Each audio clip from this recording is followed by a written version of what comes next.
Crying over you.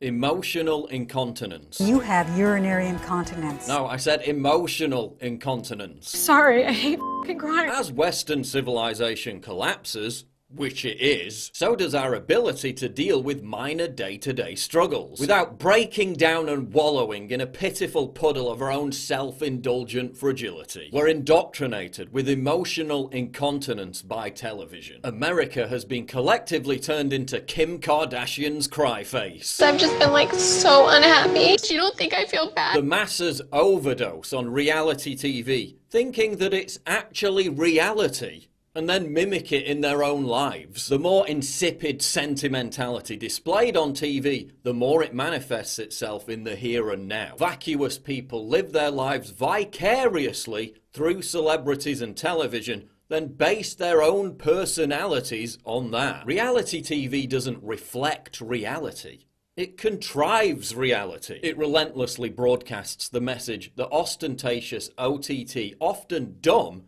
displays of emotion are to be imitated. Take me outside, how about that? Sorry, I didn't get that. Are you speaking English? People breaking down and sobbing because Gordon Ramsay had his team renovate their restaurant. A stunning fresh coat of paint. Oh my God! We've updated the upholstery. New plates. Unfucking believable. No, you're not supposed to cry over a paint job and some new furniture. The same is true of YouTube. YouTubers are rewarded for emotional incontinence and oversharing. The try not to cry challenge. Constantly crying and whining about their drama and their breakups. The viewers lap it up like water in the desert, then ape their behaviour. Oh, why is everyone crying? Such a baby. Last year, Twitter users revealed what made them cry. The answers included people who cried at not being able to fit all the things they wanted to in their bag, getting the wrong sauce with chicken McNuggets, and crying at a picture of a man because he looked like he was nice. The floodgates of emotional incontinence are also flung open whenever a celebrity dies. Why do people whimper and sob over dead celebrities they never knew, and in many cases rarely even thought about until they died? Does this betray another form of weakness, our inability to process the concept of death itself? Our mass public outpourings of grief and canonization of dead celebrities, a sign that humanity has never been more afraid of its own mortality. A sign that excessive emoting is making us both more insecure and more insincere. As Theodore Dalrymple wrote, we live in an age of emotional incontinence, when they who emote the most are believed to feel the most. As we become increasingly atomized by the breakdown of the family structure and its replacement by this empty late-stage capitalist corporate monoculture, authentic expressions of private love have been replaced by spurious public displays of counterfeit emotion. Why are we constantly told that there's a stigma around depression, that there's a stigma around expressing emotion? There isn't. The opposite is true. It's constantly drilled into us that depression is normal and that emotional incontinence and oversharing is to be encouraged. You can barely go 2 minutes without seeing someone drone on about how depressed they are on Facebook or Twitter or YouTube. This has two consequences. It trivializes actual depression and it incentivizes weak-mindedness. And I'm not saying you should never cry or express emotion, especially people who have experienced real trauma and have PTSD like injured war veterans or female rape victims. But please, save it for something that actually deserves that response. Otherwise, you cheapen the entire range of human emotion. You limit the human capacity, when it's necessary, to deal with actual grief and suffering. Our ancestors lived through the Great Depression, famine, war, poverty. They didn't get morose over someone not replying to their WhatsApp message within 10 minutes.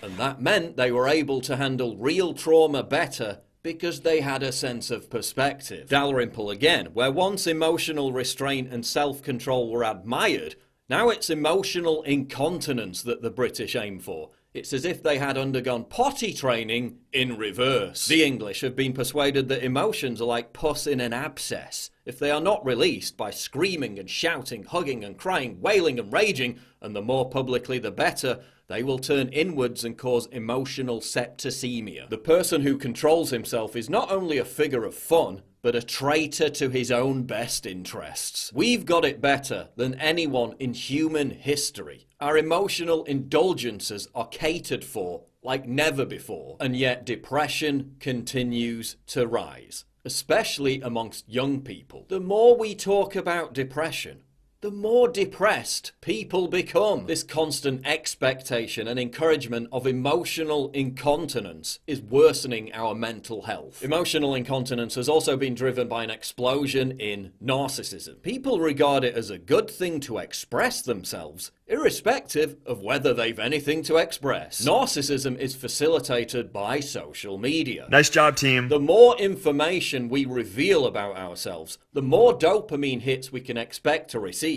from likes, shares, and comments. Yet we can never seem to compete with that one friend whose Instagram feed just seems like they're having that bit more fun, which in turn makes us more depressed. Society's endorsement of emotional incontinence is training us to behave like we have a mental disorder. Seriously, it's a mental disorder. Pseudo-bulbar effect.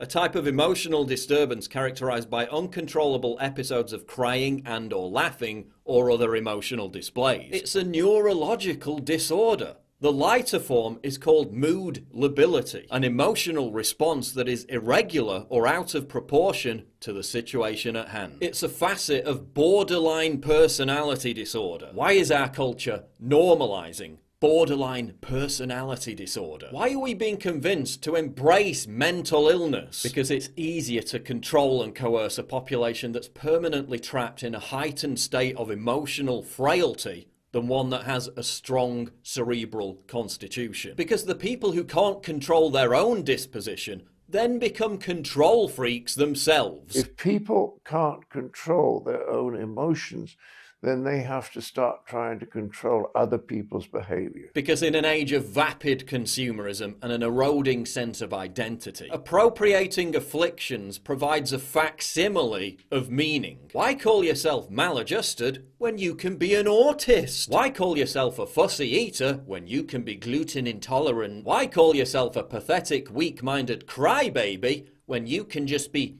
comfortable with externalizing your emotions?